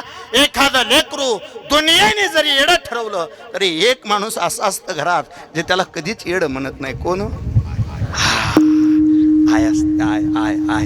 आई कधी येडं म्हणत नाही. उलट येड्याला दुसऱ्याने येडं म्हणलं तर आई त्याला खवळायला जाते. आणि मगल्या काही दिवसापूर्वी मी एक कीर्तन करून बसलो देवबाप्पा. एक बिचारी आली आणि एक अपंग लेकरू, येडं लेकरू, मतिमंद लेकरू, तिने असं माझ्या समोर ठेवलं. सगळी माणसं पाया पडत होती. तिनं ते लेकरू आणलं माझ्या समोर ठेवलं. जसं माझ्या समोर ठेवलं तिनं काक नष्ट त्या लेकराची मान अशी माझ्या पायावर दाबली आणि म्हणली, बुवा ह्याला एखादा आशीर्वाद द्या. आई काय आशीर्वाद देणार का आम्ही? कोण आहे? मी 2-2 अभंग पाठ केले तर कीर्तनाला उभा राहिलोय. एक वरी सरदारला आणि एक सप्त्याला. नाही एका गावात डबल जायचं. आमची पंचायत होती आमची. आई नाही माझ्याच्याने आशीर्वाद नाही म्हणले, बुवा आशीर्वाद तुम्हाला द्यावा लागेल. ती आईची माया होती ना, आपल्याला तो शब्द मोडायचा नव्हता. मी एक काम केलं, म्हणलं आई असं कर, मी डोक्यावर हात ठेवतो, आशीर्वाद तू दे. बर म्हणली ठेव. मी त्या लेकराच्या, त्या अपंगन मतिमंद लेकराच्या मस्तकावर मी हात ठेवला. मी म्हणलं दे आशीर्वाद. म्हणले, बुवा तुमच्या पांडुरंगाला सांगा, त्याला म्हणाव मी जिथे आहे तोवर हो मिळाला पाहिजे. आई आहे ना ग तू. रोज आम्ही म्हणतो लेकराची चित्त आहे माऊलीचे चित्त. रोज आम्ही म्हणतो मातेची या चित्ती अवघी बाळकाची व्याप्ती. तू असं कसं म्हणशील? ती म्हणे नाही, पांडुरंगाला एवढंच सांगा, त्याला म्हणा मी जिथे आहे तोवर हो मिळाला पाहिजे. आई अगं असं का बोलते? चांगला झालं पाहिजे म्हण, नीट झाला पाहिजे म्हण, चाललाच पाहिजे म्हण, मिळाला पाहिजे कसं म्हणते? तेव्हा तिने वापरलेले शब्द आहेत, तिच्या मुखातले शब्द आहेत, मी माझ्या पदरचं बोलत नाही. ते म्हणे, बुवा जर समजा चुकून त्याच्या आधी मी मेली तर माझ्या लेकराला कोणी खाया घालायचं. त्याच्या आधी जर मी मेली तर त्याची कुणी काळजी घ्यायची नाही. त्याच्या आधी जर मी मेली तर माझं लेकरू आन करून मरून जाईल. माझी एवढीच इच्छा आहे, माझ्या डोळ्या देखत त्याचे डोळे झाकले पाहिजेत. असा विचार जगाच्या पाठीवर फक्त आईच करू शकते. असा विचार दुनियेच्या पाठीवर दुसरं कुणी करू शकत नाही. आणि तिच्याकडंच जायची काय गरज आहे मला? एवढ्या लांब जायची काय गरज आहे मला? हे तर माझ्या आईच्या वयाच्या बऱ्याच जणी बसलेत. सांगा फक्त कुणीतरी मला. समजा एखाद्या आईला 2 मुलं आहेत, एक पोरगा साहेब आहे, एक पोरगा दारू पितो. एक पोरगा साहेब आहे, एक पोरगा दारू पितो. साहेब म्हणणारा आईची प्रचंड सेवा करतो. दारुडा आईला बघायला सुद्धा येत नाही. आपल्या भाषेत सांगू, जिथे आहे का मेले एवढं सुद्धा बघायला येत नाही. सांगा फक्त मला, साहेब आईची सेवा करतो, दारुडा बघायला सुद्धा येत नाही. आईचं प्रेम साहेबावर का दारुड्यावर? कसं बोलताय हो तुम्ही? तुम्ही ऐकलं नाही कदाचित कोणास ठाऊक. अहो दारुडा बघायला बी येत नाही तरी. आणि कीर्तनकार म्हणे आई मायेचा सागर. अरे गप्पा, आपल्या पिढ्यानपिढ्या गेल्या तरी आई शब्दावर कोणी बोलू शकत नाही. आई शब्द कोणी गाऊ शकत नाही. आई शब्द कोणी लिहू शकत नाही. जो शब्द कधीच गाता आला नाही तो शब्द आहे आई. जो शब्द कधी लिहिता आला नाही तो शब्द आई. आणि आमच्यासारख्यांनी किती प्रयत्न केले तर आजपर्यंत आम्हाला कीर्तनात जो शब्द कधी सांगता आला नाही तो शब्द आहे आई. सगळं संपून गेल्यानंतर एक शब्द शिल्लक राहतो, त्याचं नाव आहे आई. बाळूमामाची आईची, सुंदरा मातेची मामांवर प्रचंड प्रेम, प्रचंड निष्ठा, प्रचंड माया. आणि तसंच झालं. वडिलांनी शेजारच्या गावात चंदूलाल शेट्टीकडे कामाला ठेवलं. चंदूलाल शेट्टी जैन समाजाचे. चंदूलाल शेट्टीकडे कामाला ठेवलं, पण मामांनी तिथं चमत्कार केला. मामांनी चमत्कार असा केला, चंदूलाल शेट्टीच्या आईला तिने जे जेवायला ताट दिलतो त्या ताटामध्ये तिच्या सगळ्याच देवस्थानाचं दर्शन घडवलं. त्याला बस्ती म्हणतात, जैन धर्मियांच्या देवस्थानाला बस्ती म्हणतात. तिच्या सगळ्याच जैन धर्मियांच्या देवस्थानाचं दर्शन तिला त्या ताटात दिलं. त्या बिचारीनं ताट हिसकावून घेतलं. आणि ताट हिसकावून घेतल्यानंतर 3 दिवस माझा देव जेवला नाही, उपाशी राहिला.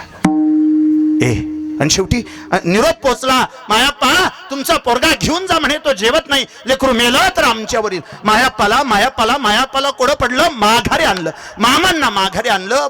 माय प्रचंड काळजी करायची, मायाप्पा प्रचंड काळजी करायचे. हा म्हणता मामा मोठे झाले. शेवटी घरात निकाल झाला, घरात निर्णय झाला. काही झालं तरी बाळाप्पा कुणाचं ऐकत नाही, काही झालं तरी बाळाप्पामध्ये बदल होत नाही. आणि मग आपल्या सगळ्यांना एक सवय लागली, लेकरू सुधरत नाही म्हणलं की त्याचं आणि जगातली सगळ्यात मोठी अंधश्रद्धा आहे, लगीन झाल्यावर सुधरल. माझं स्वच्छ मत आहे, लोकांच्या लेकराचं वाटोळच करू नका, आधी तुमचं सुधारावा, है का नाही? लगीन खरं सांगा गाड्या, लगीन झाल्यावर सुधारला का बिघडला?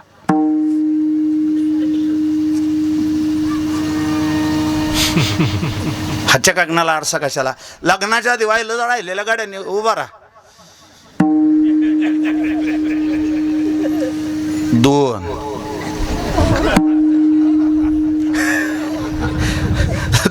2 म्हणल्यावर बाकी सगळं गडी मला का? मी तर लग्नात लगीन झाल्यावर म्हणजे लगीन वस्तूर नव्हतं काय, मला लगीन झाल्यावर मला गुरु भेटला. लगीन झाल्यावर गुरु, आणि ह्यो गुरु एवढा पक्का आहे देवा, त्या गुरु बाकीच्या गुरुनी कान फुकलं तर इसरून जाते, पण ह्या गुरुने जर कान फुकला तर कधीही बघा. आणि त्या गुरुचं मंत्र कोणी नसल्यावर चालू होत्यात. आपण थकून भागून बाहेरनं कुठनं तरी यावं, हातावर पाणी टाकावं, जेवायला वाढ म्हणावं, त्या गुरुन जेवायला वाढायचं, जेवणाचं ताट पुढं ठेवायचं. आपण चपातीचा तुकडा मोडला, वांग्याचा लचका तोडला, तोंडात गाज जास्त, गुरुनी मंत्र सुरू करायचं. काय करायचंय म्हणजे त्याला? कुठवर माणसं श्वासायचं, कुठवर माणसं गप्पा. मी मेले म्हणजे का माझ्या मड्या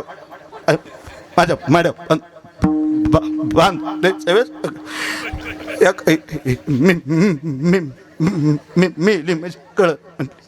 मी बोलायला लागली की म्हणायचं बाया गावाय म्हणून. आज पथर मी माझ्या कोणाचा जाळ केला, पण कुठवर माणसं श्वासायचं, कुठवर माणसं ऐकून घ्यायचं. एखाद्याशी असं वाटतं आपल्या जीवाचं काहीतरी गाळ कोळस करावं, पण त्या लेकरा बाळांचं मर. इंदिरा गांधी मेली तरी देश चालला का? काय तुझ्या वाचून नडलं असतं? हा, मरून गेली इंदिरा गांधी तरी देश चाललायच की. काय असं तुझ्या वाचून तरी बंद पडल गड्या? एवढा मोठा अजित दादा गेला, माणसं पुन्हा एवढ्या 2-4 महिन्यात माणसं आपल्या कामाला लागली नाही. मर जगू द्या. माझी स्वच्छ भावना आहे, मी तुमच्याकडे येतोय, पाया पडतोय, विनंती करतोय तुम्हाला. माझी अतिशय स्वच्छ विनंती आहे. आजच्या कीर्तनातलं सगळ्यात महत्त्वाचं वाक्य म्हणून ऐकून जा. आजच्या कीर्तनातलं सगळ्यात महत्त्वाचं वाक्य म्हणून ऐकून जा. नुसता कपाळाला भंडारा लावल्याने बाळूमामा पावायचा नाही, त्याच्या दरबारात येऊन महाप्रसाद खाल्ल्याने बाळूमामा पावायचा नाही. माझं स्वच्छ मत आहे, घरात आपल्या माणसांबरोबर प्रेमाने राहा, सगळ्यांबरोबर प्रेमाने वागा, भरभरून प्रेम करा, माणसांवरती भरभरून प्रेम करा. माझं स्वच्छ मत आहे. ऐका, जिने घरात सासू सासऱ्यांना सुखात ठेवलं आणि स्वतःच्या मनाचा निर्धार केला, मामा आयुष्यभर तुमच्या दारात उभा राहीन, फक्त एक इच्छा आहे मामा, एखाद्याचं घर फोडणारी बाई होऊन जगण्यापेक्षा मामा या लेकराला एवढी संधी द्या, एखाद्याचं घर फोडणारी बाई होऊन जगण्यापेक्षा मी माझं घर जोडणारी बाई होण्याचा प्रयत्न करेन. मी माझ्या घरदाराला एका विचारानं एकत्र ठेवेन. ज्या दिवशी तुमच्या मनात हा विचार आला त्या दिवशी तुम्हाला बाळूमामा पावला एवढं मात्र नक्की. मामांचा विवाह सत्यवा मातेशी झाला. सत्यवा माता ही मामांच्या सख्या बहिणीची मुलगी, बाची. अजून बी त्या भागात बाची बायको करायची प्रथा आहे. मी तुम्हाला एक शेतकरी संघटनेच्या नेत्यांचं नाव सांगतो, राजकारणाच्या पलीकडे जाऊन ऐका. खासदार राजू शेट्टी, आता सध्या खासदार राजू शेट्टी, त्या खासदार राजू शेट्टींची पत्नी त्यांची भाची आहे. अजून बी त्या भागात भाची बायको करायची प्रथा आहे. सत्यवा माता ही मामांची सख्खी भाची. मामांचे मेहुणे हिराप्पा खिलारे मामांची थोरली बहीण गंगूबाईचे मालक हिराप्पाने इच्छा व्यक्त केली, म्हणजे बाळाप्पाचं लग्न करून देऊ आणि आमच्या सत्यवाशी बाळाप्पाचं लग्न करून देऊ. मामांनी त्याच वेळी सांगितलं होतं, हिराप्पा जर मला लग्नाच्या बेडीत गुतीवशिला तर माझ्या लग्नातनं तुझं मड निघन. हिराप्पाला चेष्टा वाटली, हिराप्पा हसला, पण बहुतेक मामांचा तंतोतंत शब्द खरा झाला. जुन्या काळातली लग्न 5 दिवसाची होती. आत्ताच्या लग्नाबद्दल मला बोलायचं नाही, तेवढा माझ्याकडे वेळ शिल्लक राहिला नाही. 5 दिवसाची लग्न होती. 5 दिवसाची लग्न 3ऱ्या दिवशी मात्र हिराप्पाच्या छातीत कळ आली आणि हिराप्पाला मरावं लागलं. मरत असताना हिराप्पाने मामाचा हात हातात घेतला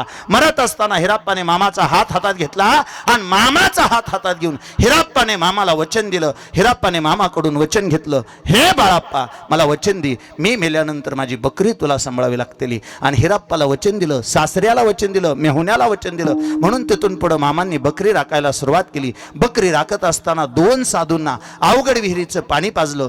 त्या साधूंनी कृपा केली, मुळे महाराजांची कृपा झाली आणि मामांच्या सबंध आयुष्याचं सोनं झालं. तिथून पुढं आयुष्यात एवढी सत्ता प्राप्त झाली, एवढी सत्ता प्राप्त झाली, एवढी सत्ता प्राप्त झाली. पंचमहाभूतावरती मामांची सत्ता प्राप्त झाली. पण मिळालेल्या सत्तेचा स्वतःच्या घरदारासाठी उपयोग केला नाही. उलट मी 1000 वेळा सांगेन, मामाचं स्वतःचं लेकरू मरून गेलो. सत्यभामातेचा गर्भपात झाला आणि त्या दिवशी स्वतःचं लेकरू मरून गेलं. तिथून पुढं मात्र स्वतःचं सबंध आयुष्य तुमच्या माझ्यासारख्यांसाठी मामांनी वेचलं. जर स्वतःचं लेकरू जिवंत ठेवलं असतं आणि जगवलं असतं. तुम्ही मामांचं चरित्र वाचा. शंकर भोसले नावाच्या त्यांच्या भक्ताचं मेलेलं लेकरू मामांनी जिवंत करून दिलंय. जर शंकर भोसलेचं लेकरू मामा जिवंत करू शकत होते तर स्वतःचं लेकरू केलंच असतं की. पण अडचण अशी झाली असती, जर स्वतःचं लेकरू जिवंत केलं असतं तर ह्या ज्या बग्यावरती जे तुम्हाला वेगवेगळ्या आडनावाचे कारभारी दिसत आहेत, तर मामांच्या पोरं, मामांचे नातवंड हेच कारभारी दिसले असते. स्वतःसाठी नाहीच जगले, जगासाठी जगायचं ठरवलं. जे अडचणीत होते त्यांना अडचणीतून बाहेर काढलं. एका जणाचं कर्ज भरण्यासाठी जमिनीतून पैसे बाहेर काढले आणि त्याचं कर्ज पूर्ण करून दिलं. गरजवंताची गरज पूर्ण करून दिली. तहानलेल्याला पाणी, भुकेल्याला अन्न दिलं. शेवटी सगळ्यांची भावना अशी झाली, सगळ्यांची भावना अशी झाली, मामासारखा श्रीगुरू असेल तर आम्हाला कशाचीच कमतरता.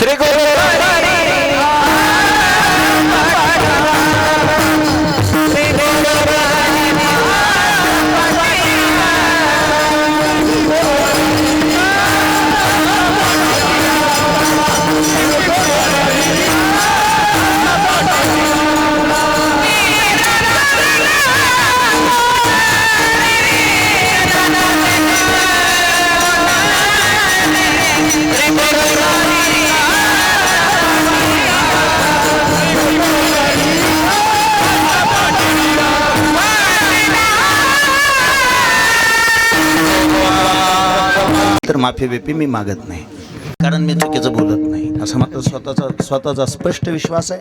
अतिशय मनापासून तुम्हा सर्वांच्या चरणावर नतमस्तक होतो. संतोष दादांनी कालच फोन केला बहुतेक, की नाही, काल फोन केला आणि त्यांनी काल फोन करून म्हणे महाराज तुम्हाला एक सेवा करावी लागेल, मामांच्या तळावर आहे.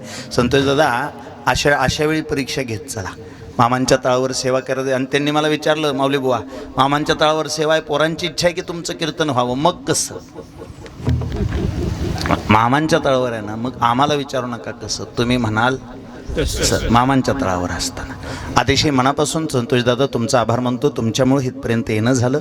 सगळ्यांचं ज्यांचं सहकार्य लाभलं त्यांचा आभार मानतो. हे सगळे माझ्यासाठी जिवलग मंडळी आहेत. एखाद्याचं नाव घ्यायचं राहिलं, जर समजा ठोंबरे पाहुण्याचं नाव घ्यायचं राहिलं, डोंबाळे पाहुणं राहत्याल आणि सगळ्यात येळे पाहुणं रुसून बसत्या. ह्या सगळ्यापेक्षा कुणाचाच नामनिर्देशन न घेता तुम्ही सगळे माझ्यासाठी अतिशय जिवलग आहात. सर्वांच्या चरणावरती नतमस्तक होतो. सदर कार्यक्रमाचं ज्यांनी अतिशय गोड चित्रीकरण केलं, गौरवदादा, आमचे गौरवदादा, बाळूमामाच्या नावानं चांग भलं नावाचं युट्यूब, एकदा टाळ्याच वाजवा त्यांच्यासाठी. मनापासून तुमचे आभार. अनिकेत दादा तुमच्या चरणावर नतमस्तक, धायगुडे महाराज तुमच्या चरणावर नतमस्तक. आणि ऐका, गेली कित्येक वर्ष वारकरी शिक्षण संस्था चालत असताना अलीकडच्या काळात म्हणण्यापेक्षा ह्या वर्षी मी संत बाळूमामा गुरुकुल नावाचं स्वतःचं हायस्कूल सुरू केलं आहे, जिथं माझ्याकडं अतिशय चांगल्या पद्धतीनं वारकरी शिक्षण आणि शालेय शिक्षण ही सुविधा इतरत्र बहुतेक माझ्या परिचयातून मामांच्या नावाने तरी महाराष्ट्रभर कुठेही नाही.